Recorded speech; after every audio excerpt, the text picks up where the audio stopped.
Al-Fatihah, kenapa disebut Al-Fatihah? Karena dia sebagai pembuka Al-Quran. Nama yang lain Ummul Quran. Artinya apa? Ibu, biangnya Al-Quran. Kenapa disebut biangnya Al-Quran?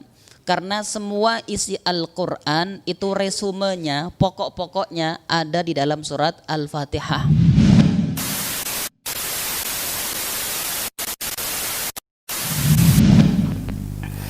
Assalamualaikum warahmatullahi wabarakatuh. Alhamdulillahi rabbil alamin.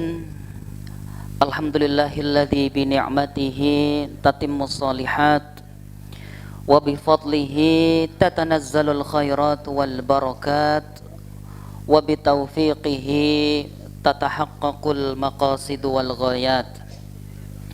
Asyhadu an la ilaha illallah wa asyhadu anna Muhammadan abduhu wa rasuluh.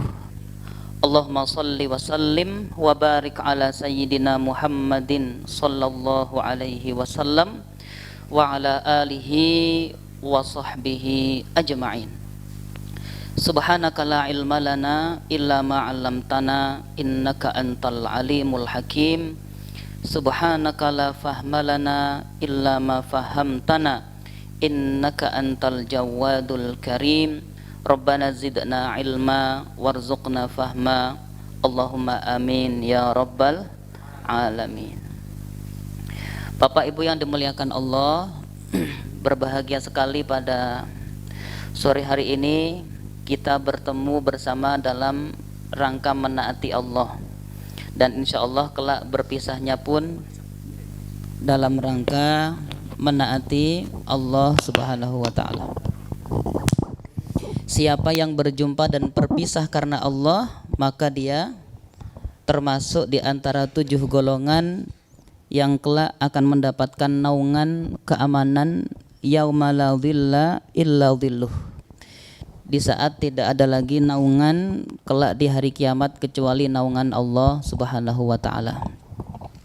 Yang kedua, Bapak Ibu yang dimuliakan Allah, kita ketika duduk di sini ini ternyata bukan hanya duduk menghabiskan waktu, tetapi dalam hadis Nabi mengatakan, siapa yang berkumpul dalam rumah Allah kemudian di situ mengkaji ayat-ayat Allah, di antara keutamaan yang didapatkan adalah zakarahumullahu fi man indah.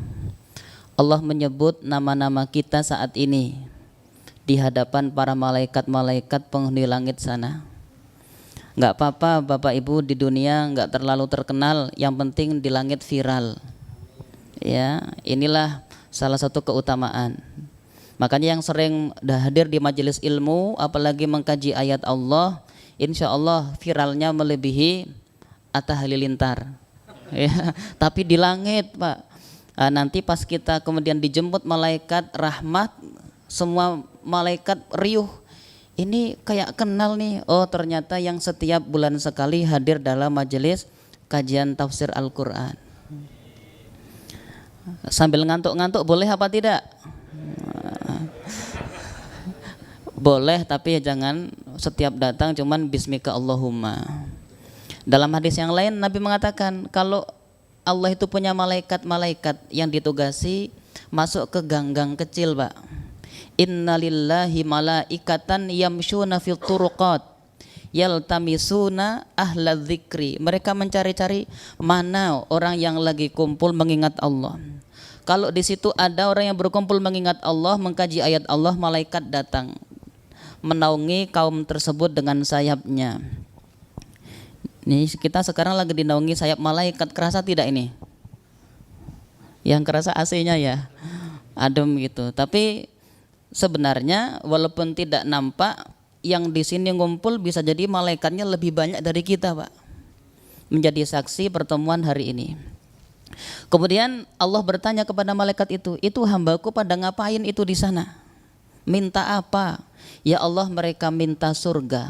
Apakah mereka pernah melihat surga itu? Belum pernah ya Allah. Apa jadinya kalau mereka pernah melihat surga? Wah, mereka pasti akan menangis, memohon, merintih agar dimasukkan ke dalamnya. Allah bertanya lagi, padahal Allah sudah tahu, tapi ini untuk menunjukkan kemuliaan orang-orang yang berkumpul di dalam majelis zikir. Mereka minta perlindungan dari apa itu? Minta perlindungan dari neraka-Mu ya Allah. Apakah mereka pernah melihat neraka? Belum pernah ya Allah. Apa jadinya kalau mereka pernah melihat neraka?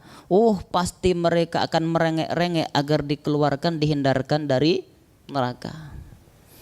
Saat itulah kemudian Allah berfirman kepada malaikat, wahai para malaikatku, persaksikanlah sudah aku ampunkan dosa orang yang berkumpul di sana itu.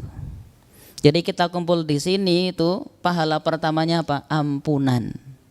Sekedar ngumpul duduk di sini itu keluar nanti dosa sudah digugurkan.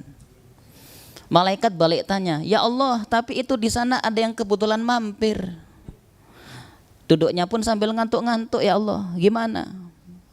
Allah menjawab, humul julasa la yashqa bihim jalisuhum.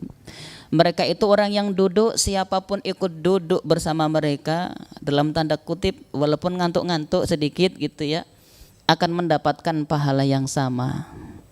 Ini kalaulah ada yang kemudian nggak bisa menahan matanya, ngantuk, tetap dapat pahala, cuman nggak dapat ilmu Pak. Iya kan, dapat pahala ampunan tapi ilmunya nggak dapat. Baik, selanjutnya kita insya Allah hari ini mengkaji surat Al-Fatihah. Makanya tema besarnya menyelami samudra surat Al-Fatihah. Samudra itu luas apa sempit? Luas. Kalau mau menyelami kira-kira butuh waktu lama apa tidak? Nggak tahu hari ini kita lagi main-main di pantainya apa sudah langsung nyelam nanti. Nah, yang jelas kita coba, semoga Allah cukupkan waktunya. Baik, selanjutnya kita akan kenalan dulu dengan surat Al-Fatihah. Sudah kenal belum? Nah, surat Al-Fatihah ini para ulama berbeda pendapat apakah turunnya di Mekah atau di Madinah. Bahkan ada yang kemudian mengatakan, wah dia mah turunnya bukan sekali tapi berkali-kali. Di Mekah turun, di Madinah turun lagi. Tapi pendapat yang paling kuat dan rojih adalah bahwa Al-Fatihah itu turunnya di Mekah. Apa dalilnya? Al-Imam Al-Qurtubi dalam tafsirnya beliau mengatakan yang menjadikan surat Al-Fatihah ini lebih rojih sebagai surat Makkiyah turunnya di Mekah adalah diantaranya firman Allah dalam surat Al-Hijr. A'udzubillahi minasyaitonirrajim. وَلَقَدْ آتَيْنَاكَ سَبْعًا مِنَ الْمَثَانِي وَالْقُرْآنَ الْعَظِيمِ. Dan telah kami turunkan kepadamu wahai Nabi sab'am minal masani. Ini nama lain surat Al-Fatihah. Sab'ul masani. 7 ayat yang diulang-ulang. Al-Fatihah ayatnya berapa? 7. Diulang-ulang tidak kita bacanya? Sehari berapa kali? 17 kali itu yang paling minimalis. Ya, kalau yang sama zikir pagi, zikir petang tentu lebih dari 20 kali. Tapi minimal 17 kali itu artinya selalu diulang setiap hari. Ayat ini surat Al-Hijr ini turunnya di Mekah. Tidak mungkin kalau surat Al-Fatihah ini turunnya di periode Madinah. Kok tiba-tiba surat Al-Hijr turun mengatakan telah kami turunkan kepadamu surat Al-Fatihah. Maka ini menjadi dalil yang menguatkan bahwa di Mekah sudah turun surat Al-Fatihah. Yang kedua, kewajiban sholat itu di mana? Mekah apa Madinah? Kapan diwajibkan sholat? Itu sholat 5 waktu. Nah sebelum itu sudah ada kewajiban sholat, tapi hanya dalam riwayat dikatakan cuma 2 kali sehari. Ibnu Hajar mengatakan bahwa kewajiban sholat dulu itu dari masa pertama kali Nabi menjadi Rasul adalah sebelum matahari terbit dan sebelum matahari tenggelam. Sebelum subuh ya, menjelang fajar dan sebelum matahari tenggelam. Itu dulu hanya 2 kali. Ini menurut penuturan Ibnu Hajar. Nah, apakah saat itu sholat berarti diam saja atau sudah membaca ayat? tentu saat itu sholat juga sudah membaca Al-Fatihah, karena tidak sah la sholata liman lam yaqra bi fatihatil kitab. Tidak sah sholat orang yang tidak membaca surat Al-Fatihah. Ini menguatkan bahwa Al-Fatihah turunnya di periode Mekah. Tidak menutup kemungkinan bahwa mungkin nanti turun lagi di Madinah. Ya, diulang lagi di Madinah.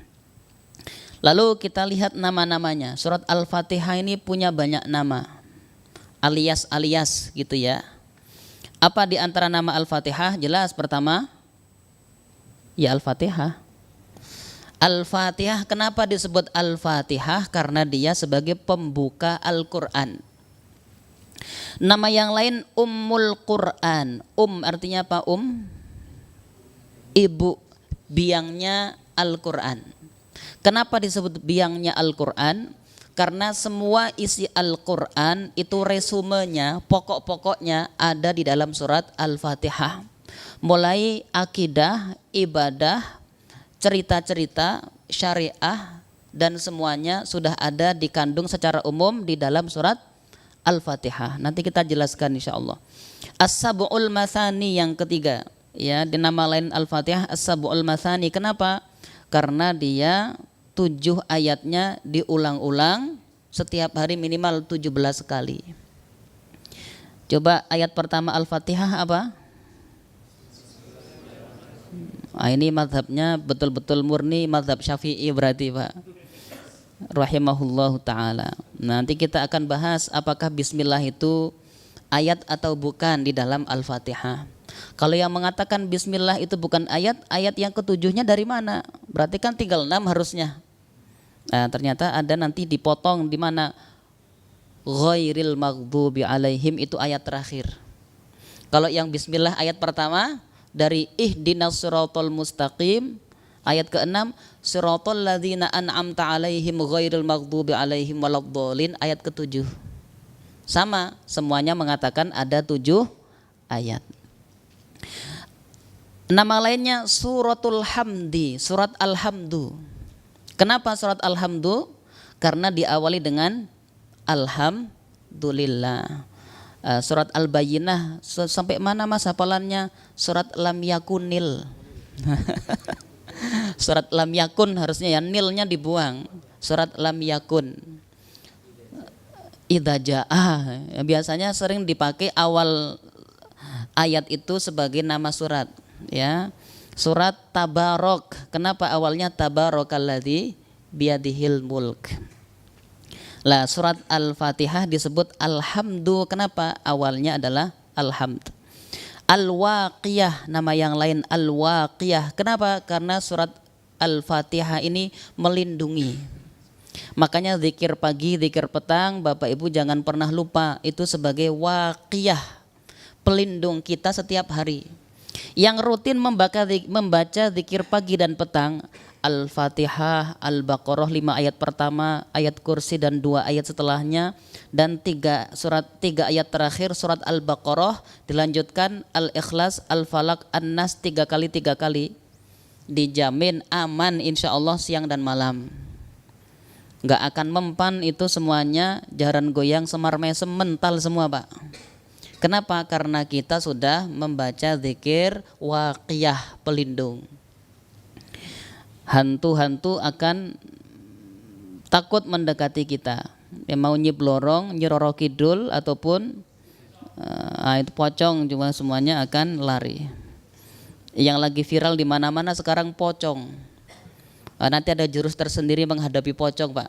Nanti di akhir ya kita tanya jawab gimana jurus menghadapi pocong. Asy-Syifa, nama lainnya Asy-Syifa. Kenapa? Asy-Syifa itu kesembuhan. Karena sering kali surat Al-Fatihah menjadi sebabnya sembuh penyakit. Ini juga nanti kaitannya dengan yang ke-10 disebut suratul Ruqyah. Surat Ruqyah. Ruqyah itu artinya apa? Jampi-jampi. Tapi bukan jampi-jampi yang heleyong, bukan. Jampi-jampi yang diperbolehkan dalam Islam, diantaranya dengan surat Al-Fatihah. Dulu ada kisah seorang sahabat menceritakan, namanya Abu Sa'id Al-Khudri. Kami dalam perjalanan bersama serombongan sahabat, lalu di tengah jalan kami ingin mampir ke satu kampung. Karena bekal sudah menipis, semuanya lapar. Orang Arab itu biasanya kalau kehabisan bekal jurusnya apa? Bertamu. Jadi ingat masa mahasiswa dulu ya, uang habis, krisis moneter, masa enggak ada, jurus jitunya apa? Main ke rumah kos teman kita. Nah, udah kenyang pulang. Nah itu kami dulu Pak, ya nggak tahu kalau yang di sini ya. Nah jadi orang Arab paling merasa mulia ketika bisa menerima dan menservis tamu. Maka sahabat ini pada mampir ke satu kampung, tidak disangka, tidak dikira penduduk kampung itu menolak kedatangan mereka. Akhirnya mereka berkemah di luar kampung. Ternyata di malam hari ada utusan kepala kampung itu mengatakan, ada nggak di antara kalian yang bisa meruqyah? Kepala kampung kami ini Pak Lurahnya terkena sengatan binatang berbisa. Semua tabib, semua obat sudah dipakai, nggak ada yang mempan. Mungkin kalian ada yang bisa mengobatinya. Tiba-tiba ada sahabat yang berdiri, saya bisa. Abu Sa'id heran juga, ini orang nggak pernah ada track recordnya, itu belum pernah ada dia mengobati orang sakit. Tapi dengan yakin dia mengatakan, saya bisa. Tapi ada syaratnya, apa? Saya pingin kambing. Oke, kalau begitu, kalau nanti pimpinan kami sembuh, kambing kami berikan. Kita coba dulu. Oke. Ternyata malam-malam tiba-tiba datang orang tersebut membawa banyak sekali kambing, Pak, rame. Ini sukses kamu, sukses. Kamu apain itu kepala suku? Aku bacain Al-Fatihah. Lalu aku ambil ludah, aku usapkan di tempat yang disengat oleh binatang berbisa itu, langsung sembuh seperti tidak terjadi apa-apa. Nah ini dahsyatnya surat Al-Fatihah. Mau nyoba boleh Pak? Nanti kalau lihat kalajengking itu ya, nih cobain. Tapi jangan ya, itu menyengsarakan diri sendiri. Ya, ruqyah. Kalau ada orang sakit panas, ambilkan air Pak, dibacakan Al-Fatihah 7 kali ditiup. Dengan izin Allah dia akan diberikan kesembuhan. Kalau tetap panas, hubungi dokter. Ya, lanjut ke rumah sakit. Al-Kafiyah, yang mencukupi. Ya, surat Al-Fatihah itu mencukupi. Kenapa? Karena kita sholat hanya baca Al-Fatihah saja sudah sah. Tapi kalau tidak baca Al-Fatihah, silahkan Al-Baqarah sampai An-Nas dihatamkan dalam sekali rokaat. Tapi enggak baca Al-Fatihah, sah apa tidak? Tidak sah. Maka disebut Al-Kafiyah, surat yang mencukupi. Disebut juga Al-Asas. Kenapa? Karena dia adalah pondasi dari segala isi Al-Quran. Al-Asas. Ini nama-nama lain Al-Fatihah. Kita masuk keutamaannya. Surat Al-Fatihah ini punya keutamaan yang tidak biasa. Di antaranya apa? Diriwayatkan oleh Abu Sa'id Al-Mu'alla namanya, dalam beliau lagi di masjid, tiba-tiba Rasulullah SAW mengundangnya. Tapi karena lagi sholat, dia diam saja. Abu Sa'id, Abu Sa'id. Abu Sa'idnya enggak jawab. Kenapa? Lagi sholat. Setelah selesai sholat, segeralah Abu Sa'id menuju kepada baginda Nabi. Ya Rasulullah, punten, saya tadi lagi sholat. Kalau bukankah Allah sudah mengatakan dalam Al-Qur'annya, istajibu lillahi walir rasul idza da'akum lima yuhyikum. Harusnya kamu batalin dong, itu kira-kira ya. Karena ini perkara penting yang akan disampaikan oleh Nabi, sedangkan sholatnya Abu Sa'id itu sholat sunnah. Maka boleh dibatalkan saat itu untuk apa? Menjawab panggilan baginda Rasulullah sallallahu alaihi wasallam.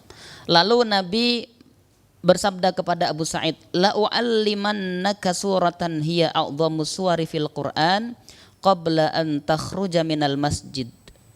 Aku akan ajari kamu wahai Abu Sa'id satu surat yang paling agung di dalam Al-Qur'an sebelum nanti kamu keluar dari masjid ini. Tapi ternyata Nabi hampir-hampir lupa, sehingga ketika Abu Sa'id mau keluar, beliau kembali menanyakan, ya Rasulullah, bukankah Anda tadi mengatakan akan mengajarkan kepadaku satu surat yang paling agung dalam Al-Quran? Maka Nabi mengatakan, Alhamdulillahi Rabbil Alamin, hiya sab'ul mathani wal Qur'anal azim alladhi utituh. Alhamdulillah Rabbil Alamin, itulah surat As-Sab'ul Mathani, dan itulah Al-Quran Al-Azim yang diberikan kepadaku. Artinya surat Al-Fatihah ini adalah surat yang paling agung di dalam Al-Quran. Kalau ayat yang paling agung apa? Apa yang paling agung? Ayat kursi. Kalaulah ada yang lebih agung lagi, ayat meja barangkali Pak. Cuman tidak ada. Ayat kursi ini agung. Dia salah satu keagungan ayat kursi itu apa? Abu Hurairah pernah nangkep iblis. Ketika iblis mau mencuri di Baitul Mal, ditangkap sama Abu Hurairah.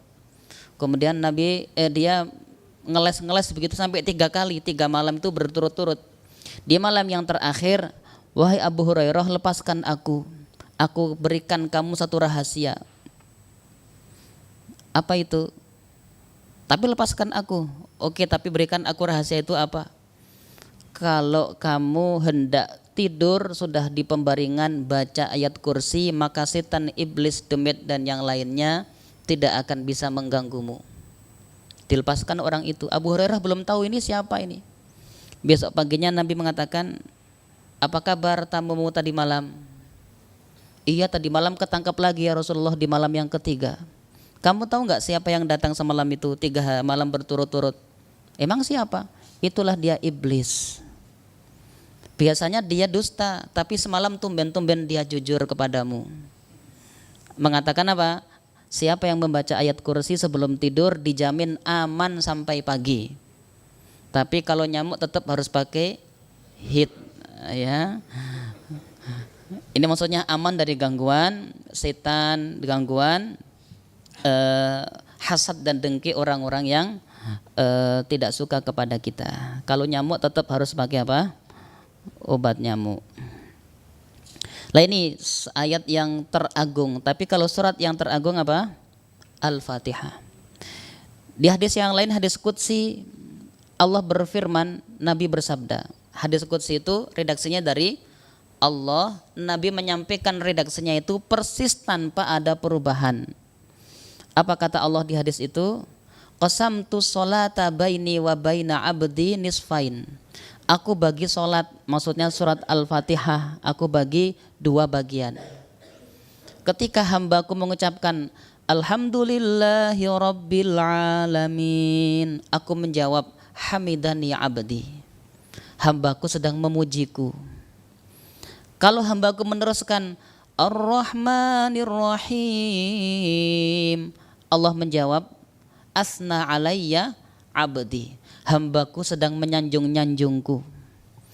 Ketika dia teruskan lagi Maliki yaumiddin, Allah menjawab apa? Majjadani abdi. Hambaku mengagungkanku. Jadi 3 ayat pertama itu adalah pengagungan kepada Allah. Ayat yang selanjutnya, kalau hambaku membaca iyyaka na'budu wa iyyaka nasta'in, maka di situ Allah berfirman, hadza baini wa baina abdi wa li abdi ma sa'ala. Ini adalah perjanjian antara aku dengan hambaku. Iyyaka na'bud, kita berjanji kepada Allah. Ya Allah, hanya kepadamu aku menyembah. Dan hanya kepadamu aku meminta pertolongan. Kalau betul itu diucapkan dan diiringi dengan pengakuan serta praktek yang sempurna, mau minta apa saja hambaku akan aku kasih, kata Allah begitu. Wali abdi ma sa'ala, bagi hambaku apapun yang dia minta. Kalau kita komitmen dengan akidah yang lurus, kemudian komitmen menjaga perjanjian kita dengan Allah, Allah menjamin apapun yang kita minta dikasih. Kira-kira kalau semua bakal dikasih, yang kita minta pertama apa dari Allah?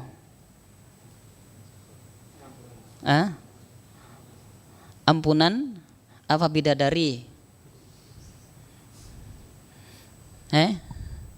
Ini kayak nggak ada orang ini.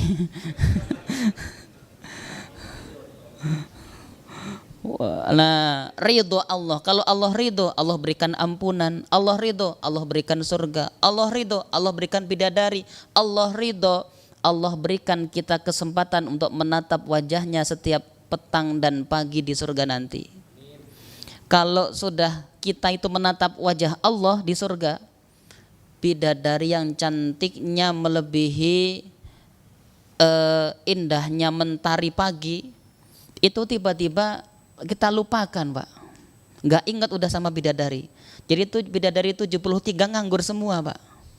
Saat kita bisa melihat wajah Allah Subhanahu wa taala. Kenikmatan yang paling tinggi nanti diberikan Allah kepada seorang hamba adalah kesempatan bisa menatap wajah Allah Subhanahu wa taala.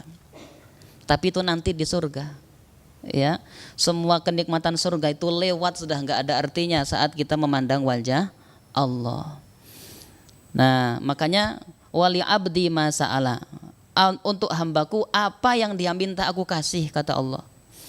Kalau kita membaca ihdinas siratal mustaqim siratal ladzina an'amta 'alaihim ghairil maghdubi 'alaihim waladdallin. Hadza li 'abdi wa li 'abdi ma sa'ala.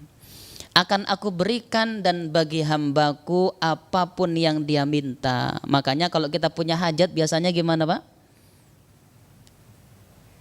Ila hadhihin niyah wa kulli niyatin sholihah. Al-Fatihah. Ada masalah sulit, Al-Fatihah. Enggak punya uang, Al-Fatihah. Enggak dapat jodoh, Al-Fatihah. Nah, ini yang ada yang belum punya jodoh ini?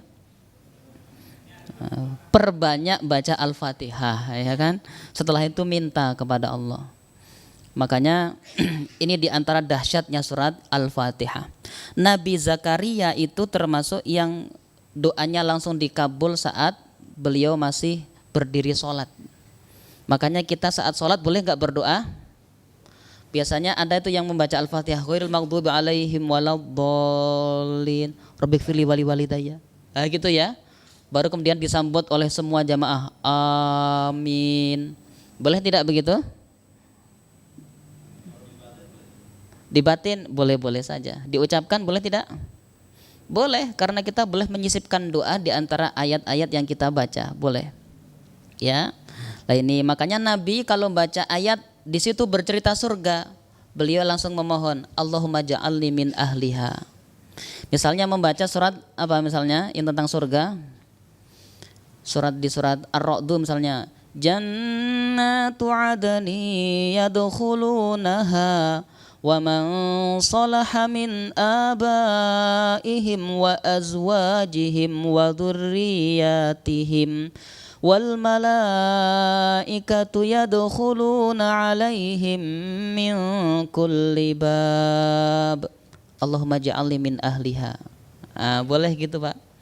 Jadi dibaca ayat surga kita minta. Kalau yang dibaca ayat neraka, apa ayat neraka misalnya?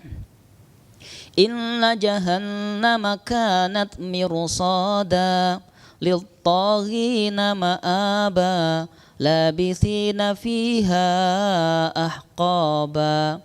Allahumma ajirni minan nar. Boleh disisipkan di situ, kita baca doa. Ya Allah, hindarkan kami dari siksa neraka ini. Baik, sekarang kita masuk pembahasan ayat demi ayat. Sebelum itu ingat, siapapun yang akan membaca Al-Quran pastikan membaca sebelumnya apa? A'udzu billahi minasyaitonir rajim. Agar bisa tahan lama baca Quran. Biasanya yang baca Quran baru Bismillah, itu lupa ta'awudz biasanya. Baru alif lam lam, lama nggak selesai. Tiba-tiba HP-nya berdering. Baru juga seayat belum selesai udah main HP lagi. Terus begitu. Kenapa? Karena awalnya nggak baca ta'awudz, jadi setan HP, Pak. Makanya Baca ta'awudz, niatkan baca Quran, menghadap ke kiblat, usahakan sudah bersuci, HP disingkirkan kalau niat membaca Al-Quran. Ini agar kita fokus dan mendapatkan rahmat kasih sayang Allah dengan kita membaca ayat per ayatnya. Jadi setan itu bukan hanya jin, kadang setan berupa manusia. Ini yang baca Quran, yang lain canda di belakang, itu setan juga. Tadi kita belum ta'awudz ya. A'udzubillahi minasyaitonirrajim. Kamu pulang jam berapa? A'udzubillahi minasyaitonirrajim. Nah, itu setan manusia. Jadi setan itu apa? Kullu mutamarridin, setiap yang menentang, menolak, menyimpang. Baik itu jin, manusia, hewan maupun apapun itu, maka dia disebut setan. Ya. Nah, jadi kalau setan-setan yang bergentayangan itu hanya salah satu saja. Kita lebih takut setan jin apa setan manusia? Lebih takut setan jin apa setan manusia? Kalau setan jin, Pak, ini sekaligus tadi janji saya jurus melawan pocong ya. Kalau kelihatan pocong itu mulai terbang-terbang, langsung ucapkan a'udzubillahi minasyaitonirrajim. Kok dia malah semakin dekat, ambil batu, Pak, yang besar.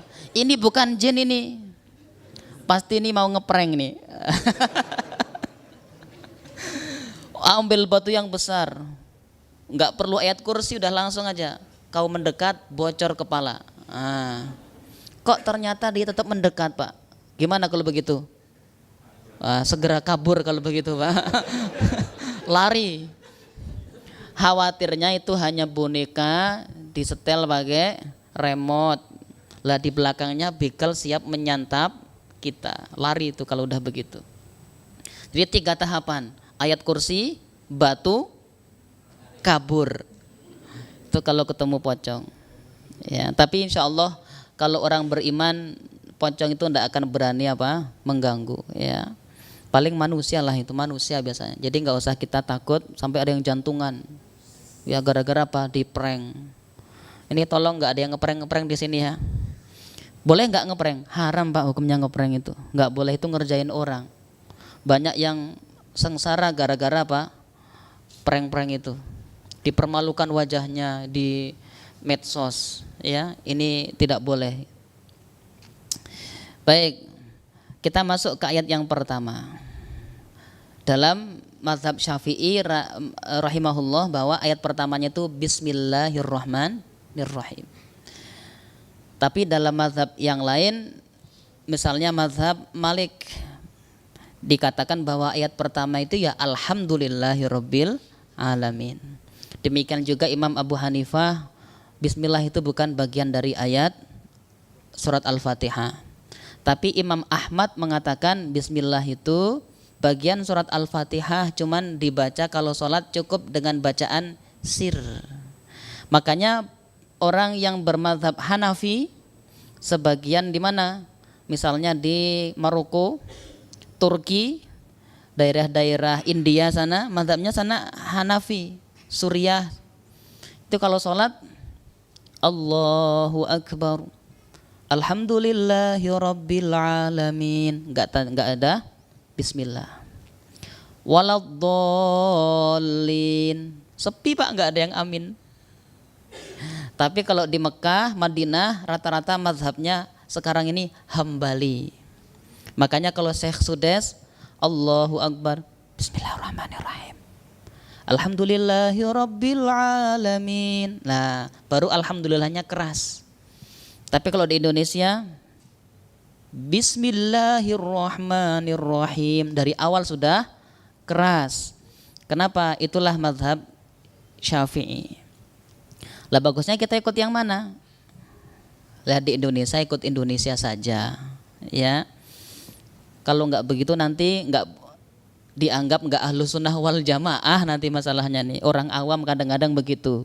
Padahal ahlus sunnah wal jamaah itu mau dia madhabnya Hambali, Maliki, Hanafi, Syafi'i, semuanya ahlus sunnah. Cuman memang adab dalam bermadhab sebaiknya jangan menyelisihi komunitas yang kita berada di situ.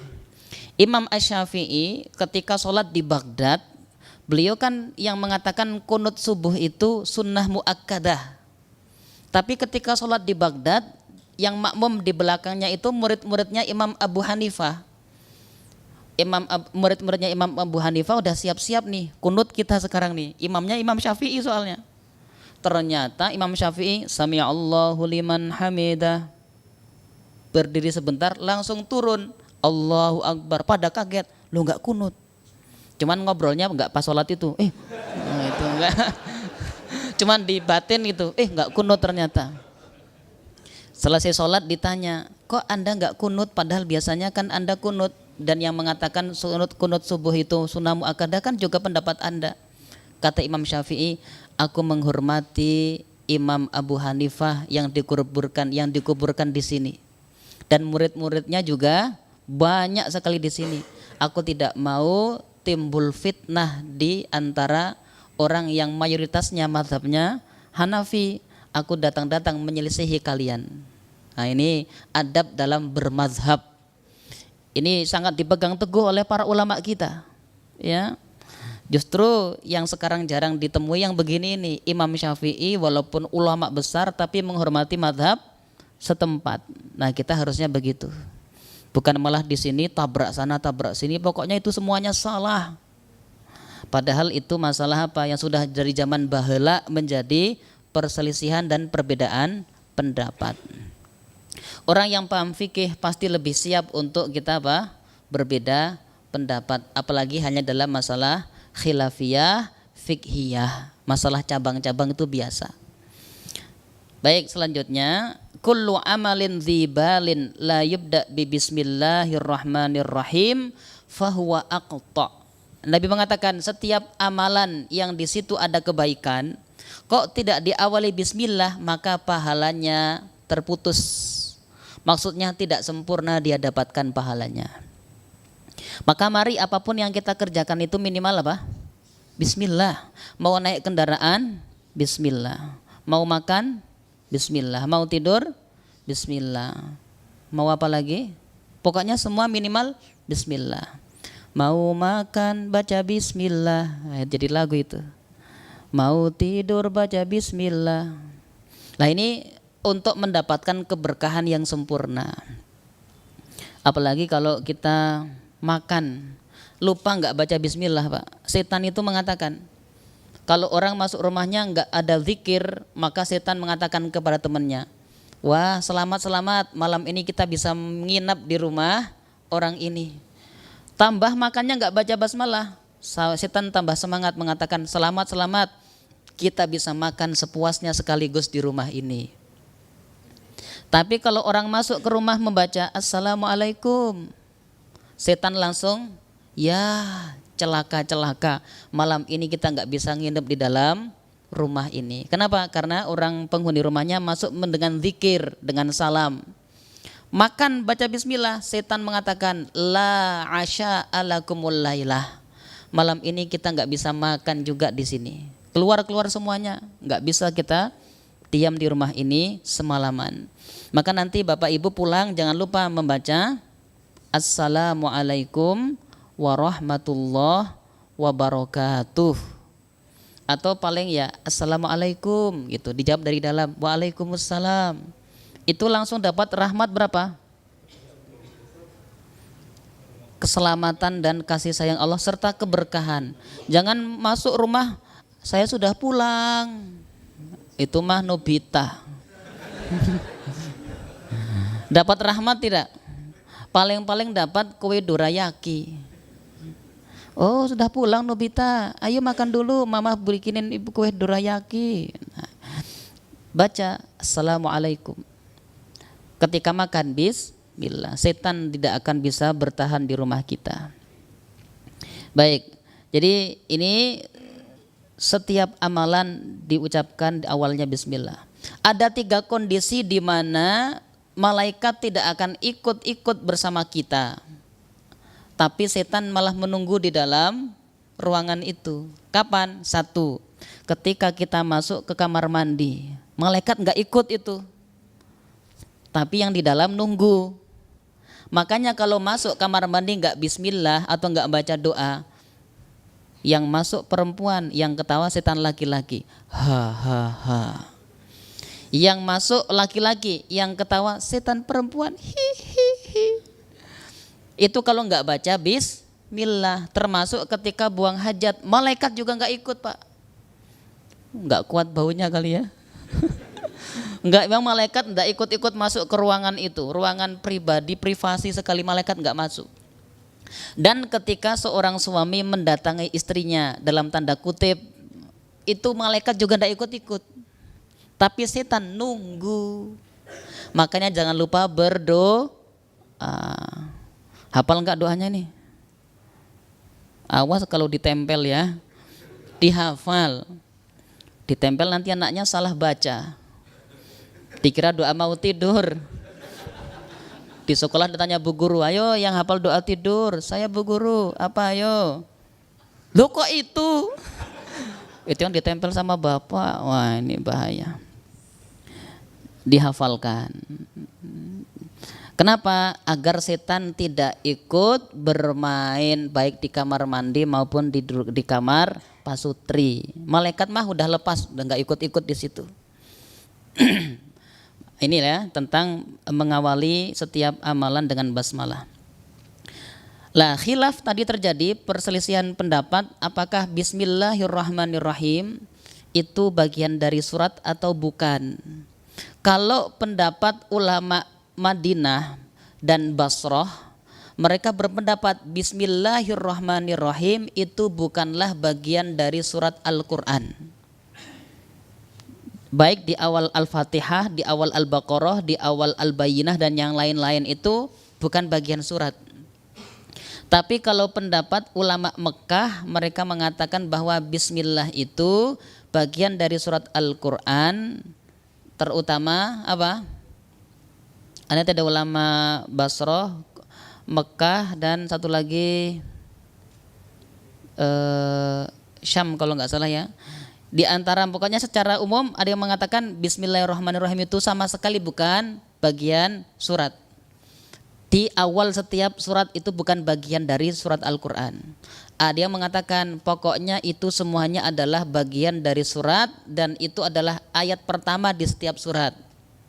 Tapi pendapat yang paling pertengahan adalah bahwa bismillahirrahmanirrahim di surat Al-Fatihah itu ada yang mengatakan bagian, ada yang mengatakan tidak. Tapi kalau yang di surat An-Naml ayat 30 itu bagian dari surat. Apa bunyinya surat An-Naml ayat 30? Innahu min Sulaiman wa innahu bismillahirrahmanirrahim. Suratnya Nabi Sulaiman ke siapa? Ratu Bilqis, itu ditulis di atasnya bismillahirrahmanirrahim. Kalau itu bagian dari surat ayat ke-30. Tapi kalau yang di awal Al-Fatihah ini khilaf antar para ulama tadi. Ada yang mengatakan bagian dari surat, ada yang mengatakan bukan bagian dari surat. Pendapat yang rajih mana kira-kira? Kalau mazhab Syafi'i ya bagian dari surat tentu. Apakah itu menjadi alasan kita tidak boleh sholat di belakang imam yang nggak baca Al-Fatihah? Wah, Imam Sudes nggak baca Al-Fatihah berarti nggak sah dong sholat kita. Tetap sah ya. Makanya sebaiknya seketika waladhdallin amin, makmum baca sendiri setelah itu. Bismillahirrahmanirrahim. Alhamdulillahirabbil alamin arrahmanirrahim maliki. Nah, ini jadi semuanya membaca Al-Fatihah. Walaupun pendapat yang lain mengatakan sudah qiraatul imam, qiraatul makmum.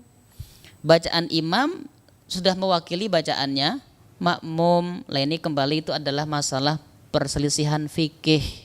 Tidak perlu kita kemudian saling bertengkar gara-gara itu. Yang biasa membaca silahkan terus dibaca, yang biasa hanya cukup mendengarkan imam ya sudah cukup dengan itu. Kemudian dalam bismillahirrahmanirrahim itu baknya tulisannya pasti agak panjang depannya ya, tinggi ya. Bismillah Dan tidak ada alif, padahal beda kalau di surat Al-Alaq, Iqra bismi, itu ba-nya ada alifnya. Ba alif sin mim. Tapi di Al-Fatihah alifnya dibuang. Bismillah, ba langsung sin. Ini harusnya kalau di surat Al-Alaq ini ada ba alif. Tapi di Al-Fatihah tidak. Kenapa? Lil khiffah, untuk memudahkan. Dan saking seringnya dibaca sehingga apa? Alifnya dibuang.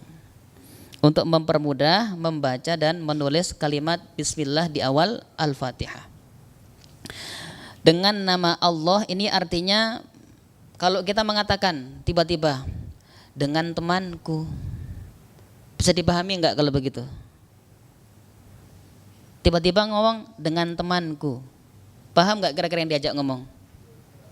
Kalau kemudian kita mengatakan aku datang dengan temanku, lah baru itu menjadi kalimat yang dipahami. Makanya bismillahirrahmanirrahim itu aslinya adalah abtadi'u bismillahirrahmanirrahim. Aku memulai membaca Al-Quran dengan bismillahirrahmanirrahim, tapi itu mahdzuf, tidak ditulis, tapi secara makna sudah terkandung. Ketika kita membaca bismillahirrahmanirrahim artinya aku memulai bacaan ini dengan bismillahirrahmanirrahim. Itu berapa jumlah hurufnya? Berapa? Lama amat ngitungnya. 19 ya. Ini nanti ada satu bukti mukjizat Al-Quran. Angka 19 itu kalau kita pakai untuk membagi huruf-huruf muqatta'ah.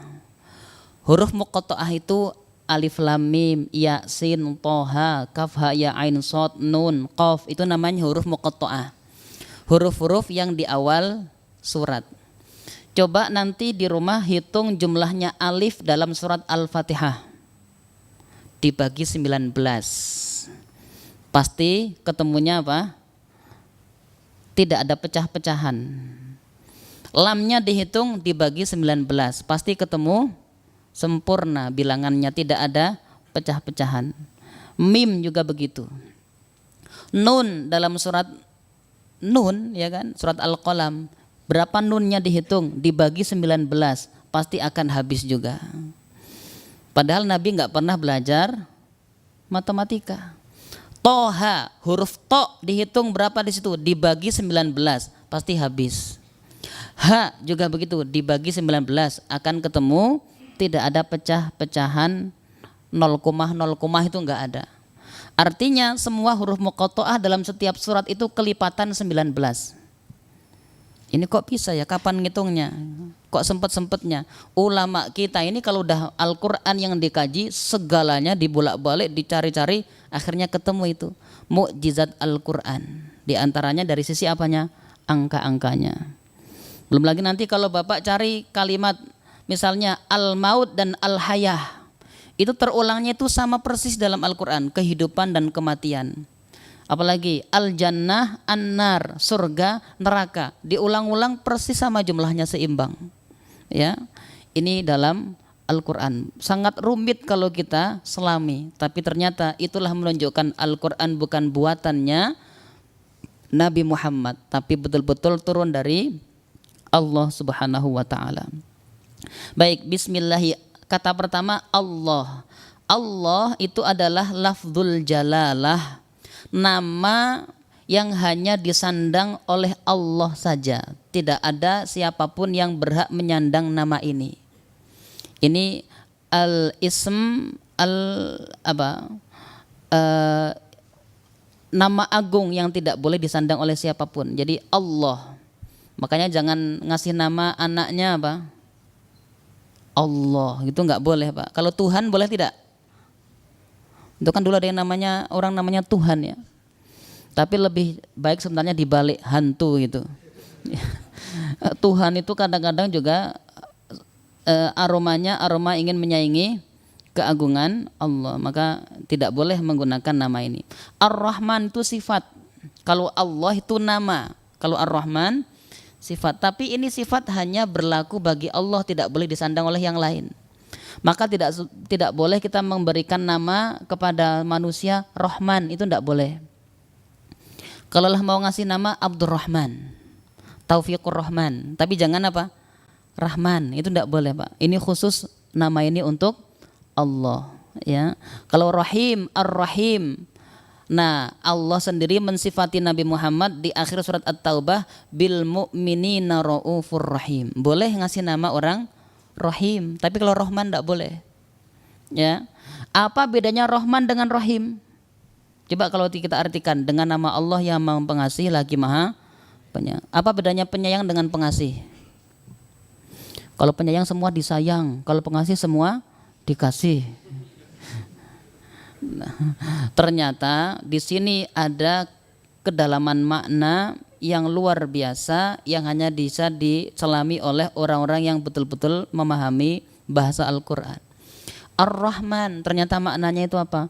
Allah memiliki kasih sayang, Rahman, tapi kasih sayang Allah itu umum untuk semua makhluknya, yang kafir, yang mukmin, yang soleh, yang salah, dapat kasih sayang Allah semua di mana? Di dunia. Makanya di dunia ini mau dia beriman, mau dia enggak beriman, semuanya mendapat kasih sayang Allah, dipenuhi rezekinya, diberikan kesempatan hidup dengan segala fasilitasnya. Itu karena apa? Allah Ar-Rahman.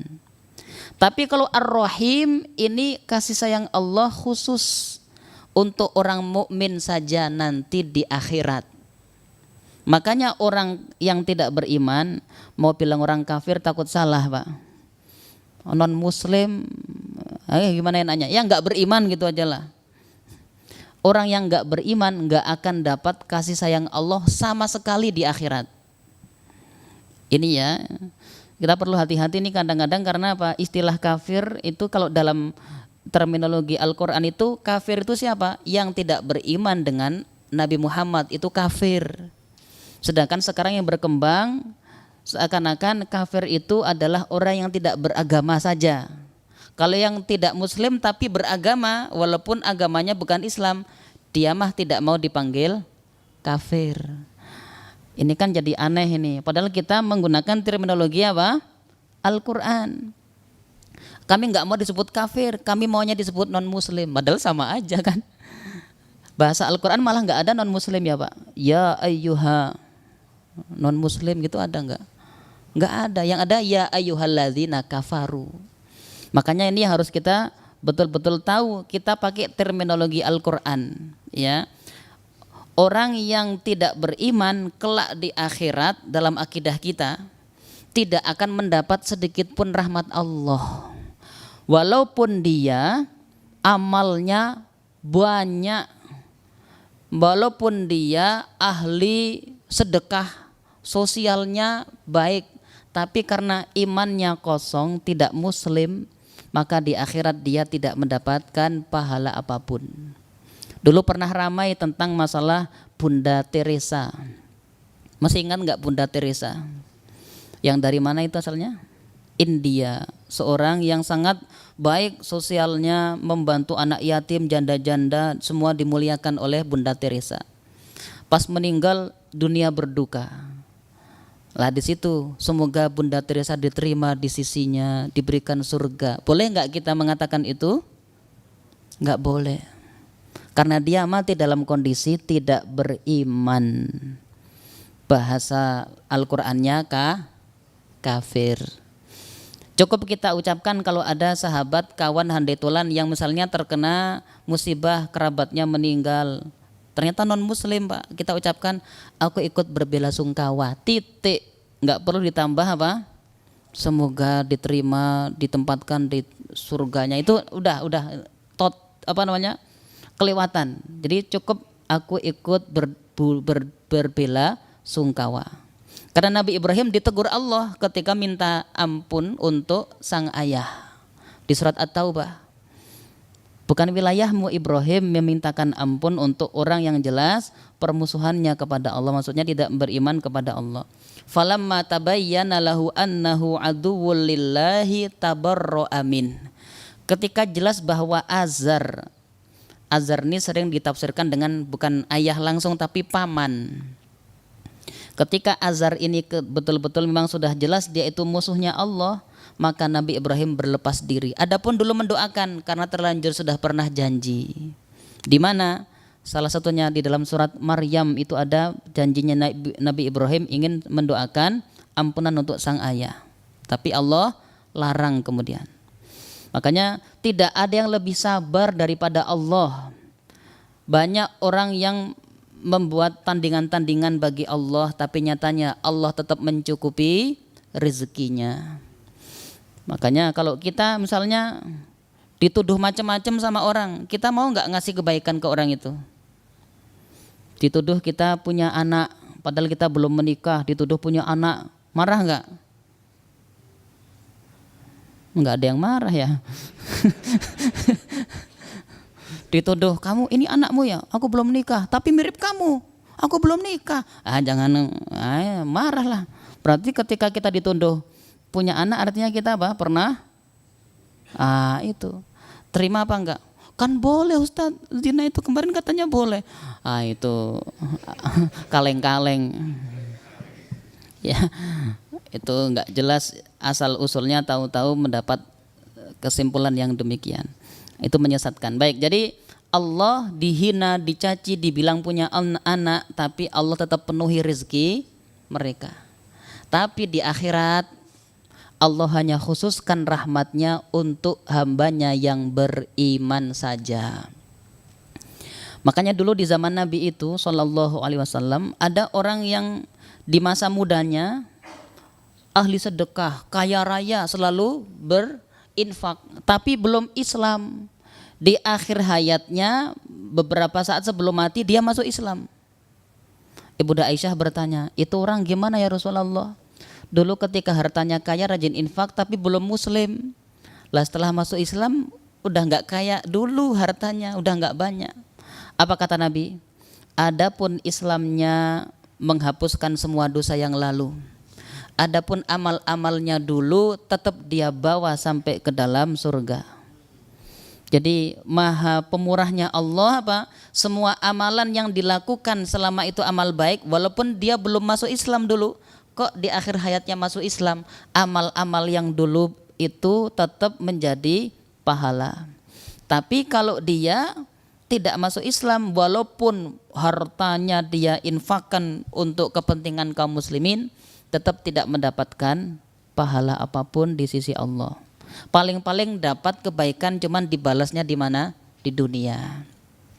Makanya misalnya ada orang yang tidak Islam tapi kok meninggalnya kayaknya mudah gitu ya. Itu diantara balasan Allah di dunia. Tapi di akhirat tidak akan mendapatkan kemudahan yang seperti itu. Makanya jaga semoga semua istiqomah ini sampai akhir hayat, menutup hidupnya dengan la ilaha illallah. Jangan beralih gara-gara pacarnya ngajak pindah agama lalu ikut pindah agama. Ini banyak yang gara-gara pacar kemudian pindah nyebrang agama. Ini sangat berbahaya ya. Kalau bisa malah nih yang bujang-bujang nikahin yang mana?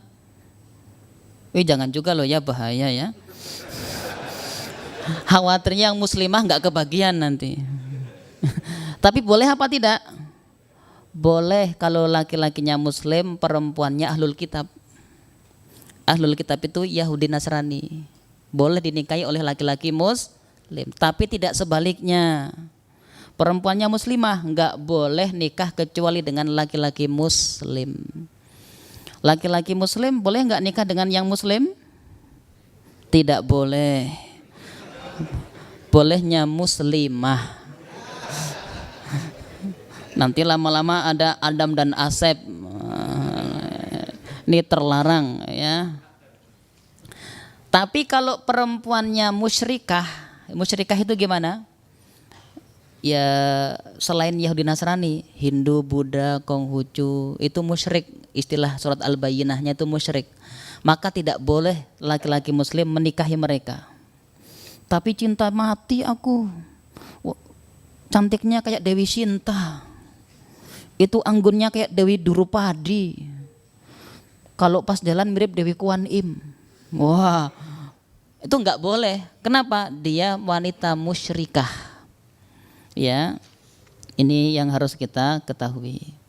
Tapi selama masih ada muslimah, nggak usah ngelirik yang non muslimah lah, ya. Kenapa? Ya sah sih sah, tapi kan perjuangan panjang nanti masih. Gimana merawat anak-anaknya? Khawatirnya bapaknya nggak rajin ke masjid, ibunya aktivis.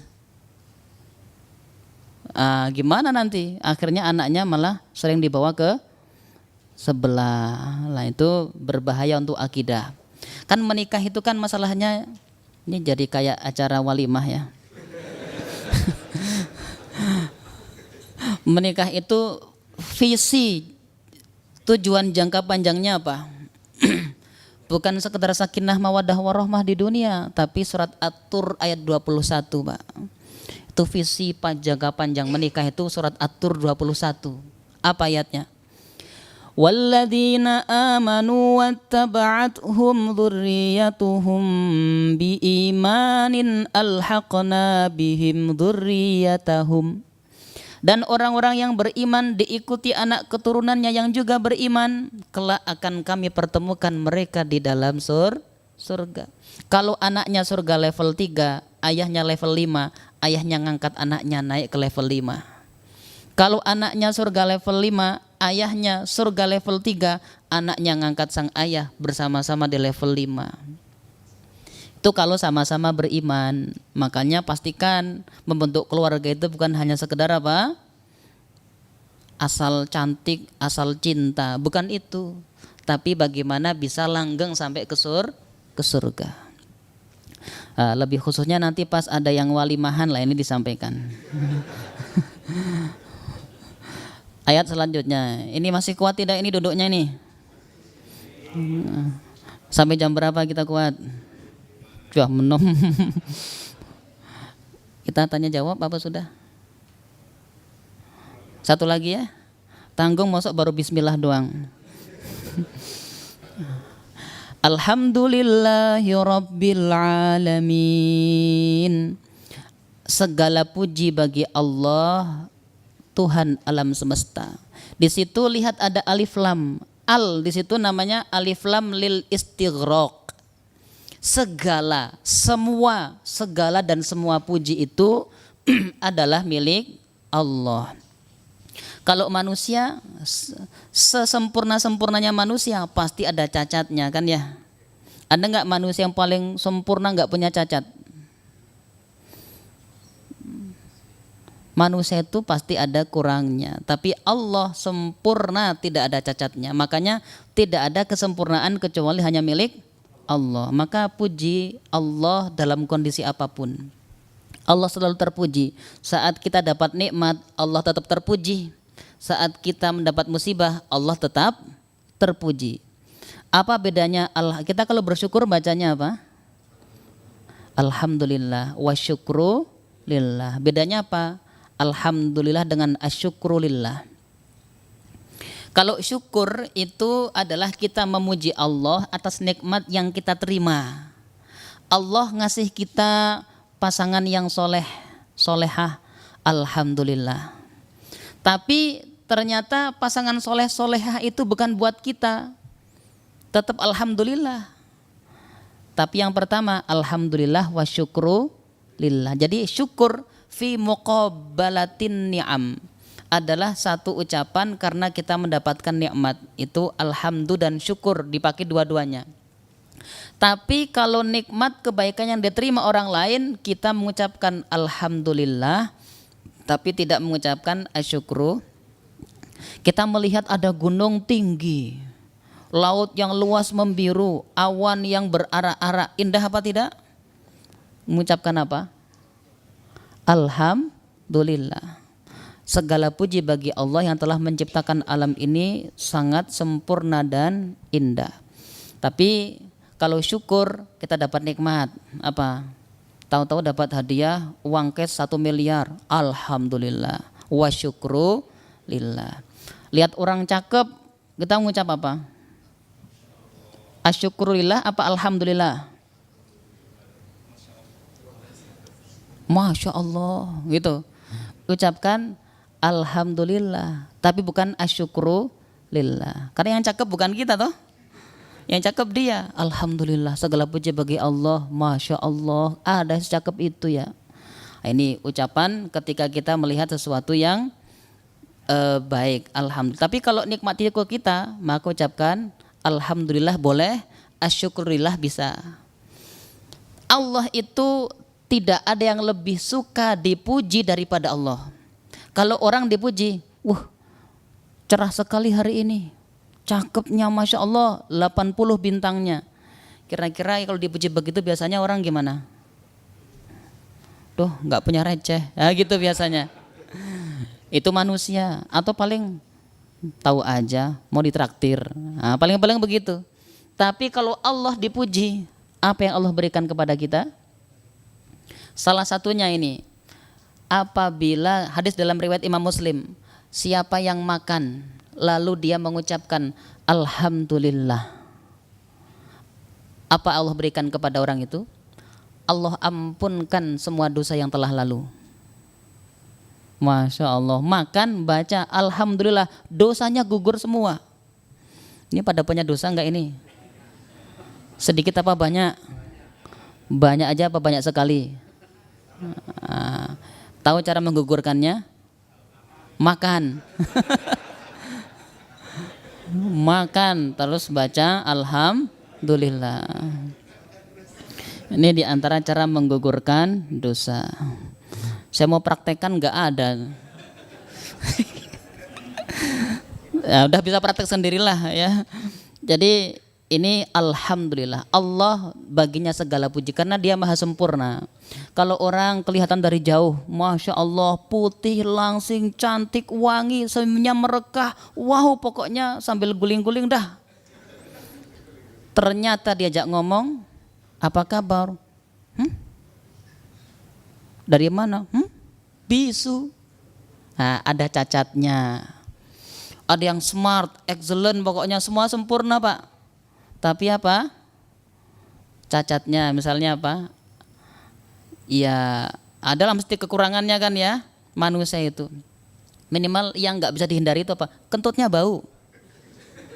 Ada yang kentutnya wangi, ada nggak ini? Kalau ada yang wangi nanti beli balon lah. Kita bawa pulang semua. Itulah makhluk manusia, sesempurna-sempurnanya pasti ada cacatnya. Lihat artis Korea Pak, Lee Min Ho, Masya Allah Lee Min Ho itu ya, tinggi, gagah, cakep, ganteng, cerdas, kurang apa lagi coba. Tapi kan kita nggak tahu di belakangnya, ternyata misalnya kasar, selalu ada apa? Sisi lemahnya. Tapi kalau Allah sempurna, tidak ada cacat pada dirinya. Itulah alhamdulillah. Rob, apa makna Rob?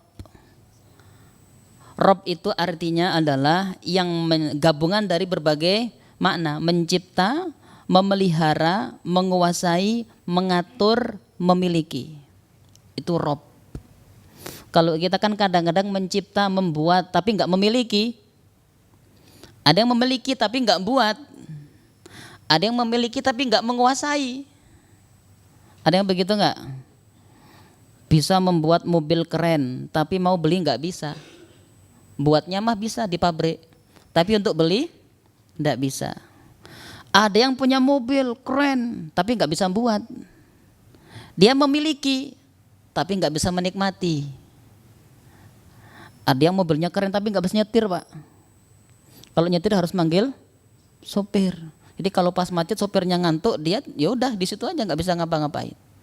Tapi kalau Allah, dia yang menciptakan alam semesta, dia yang memilikinya, dia yang 100% mengaturnya, semua tunduk di bawah kekuasaannya. Itulah makna Rob. Memelihara, menjaga. Lah termasuk kita ini adalah apa? Ada dalam kuasanya Allah. Kita menguasai jantung sendiri aja nggak mampu kan? Menguasai mata sendiri nggak mampu kan? Coba kita kuasai mata biar nggak kedip selama 5 menit. Nggak mampu, karena apa? Sudah gerak sendiri itu pasti kedip gitu. Nah, itulah Allah yang menguasai alam semesta. Siapa yang ada di alam ini semua dalam tadbir dan kuasa Allah Subhanahu wa taala. Dulu ketika Abraha hendak menghancurkan Ka'bah, Abraha itu agak unik karena dia bukan nyulik orang tapi nyulik kambing-kambingnya penduduk Mekah. Diculik kambing-kambing. Akhirnya datang Abdul Muttalib sebagai pimpinan kota Mekah. Datang kepada Abraha. Abraha itu melihat fisik dan wajahnya Abdul Muttalib langsung keki. Tahu keki? Takjub gitu dengan wibawanya Abdul Muttalib. Wah, ini orang wibawa betul.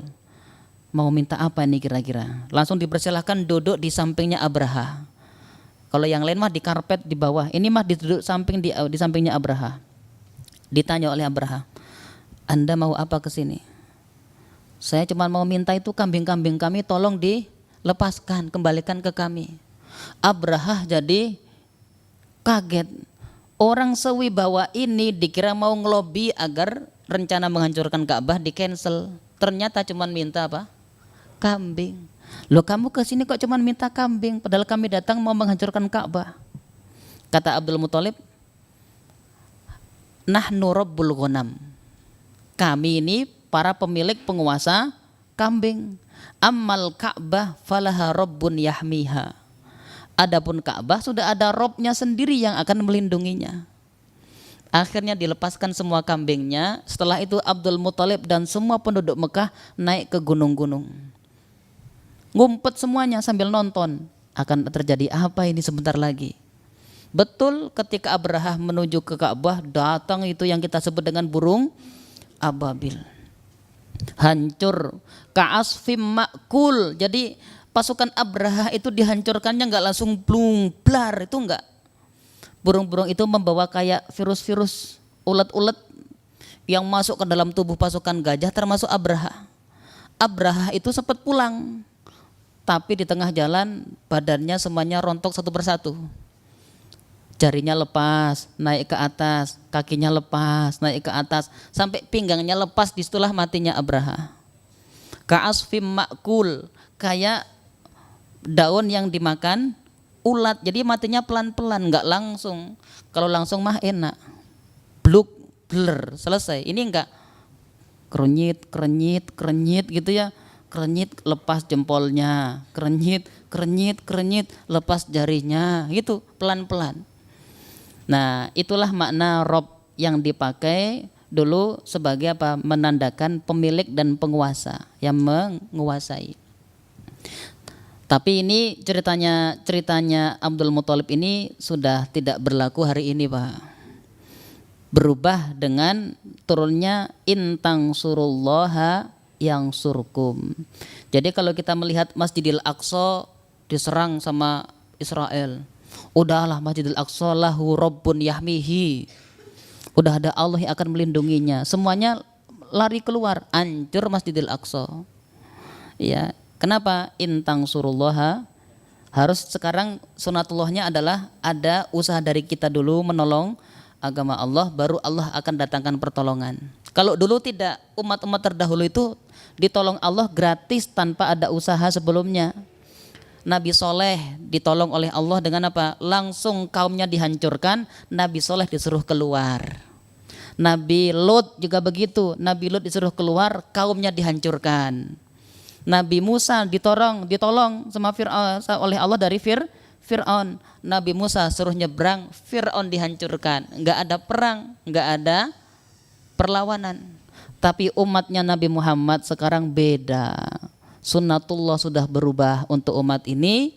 Kalau kita ingin dimenangkan, maka harus pancing dulu dengan usaha dari kita umat Islam. Baru Allah akan datangkan pertolongan. Kayaknya kita cobakan dulu nih sampai alhamdulillahirabbil. Nah, kita tutup dengan membaca alhamdulillah. Semoga sampai 2 ayat ini nanti ketika baca langsung sudah tergambar tuh. Alhamdulillahirabbil alamin. Hiks, hiks, hiks. Kalau paham nangis, Pak, kita sholat itu. Makanya orang Arab tuh kalau sholat sering nangis. Kenapa? Paham maknanya. Orang Indonesia ikut nangis juga di Masjidil Haram itu. Kenapa? Kelamaan sholatnya. Kunutnya setengah jam, yang lain nangis. Waduh, gimana ini? Depan nangis, belakang nangis, kanan nangis, kiri nangis. Masa aku nggak nangis? Akhirnya nangis juga. Tapi pelan-pelan kita kaji ayat per ayat sampai nanti pada akhirnya Pak, ketika dibacakan Al-Fatihah dalam sholat, terasa betul kita kayak lagi dialog sama Allah. Makanya sunnahnya membaca Al-Fatihah itu bacanya begini. Bismillahirrahmanirrahim. Berhenti, ada jeda. Alhamdulillahi rabbil alamin. Berhenti sebentar. Ar-Rahmanir-Rahim. Sambil kita bayangkan di antara jeda itu Allah membalas asna alayya abdi, hamidani abdi, majjadani abdi. Kita rasakan itu jawaban Allah pada setiap akhir ayat. Jangan alhamdulillah rabbil alamin ar-rahmanir-rahim. Dol. Ada salat yang begitu ya? Bahwa itu yang nyari banyak Pak itu Pak.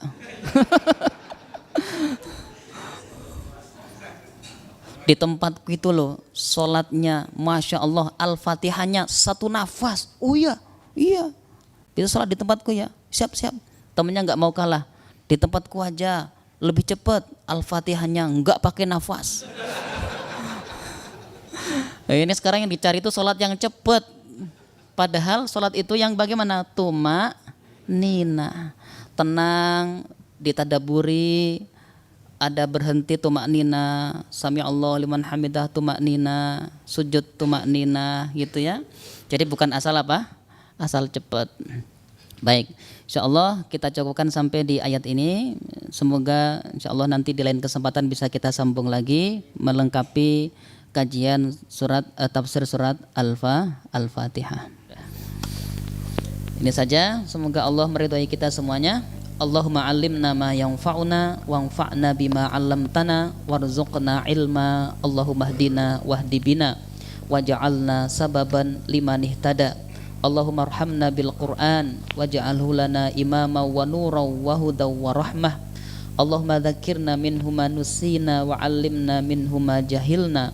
Allahumma rzuqna tilawatahu ana al-laili wa atrafan nahar alal wajhil ladzi yurdika anna birahmatika ya arhamar rahimin.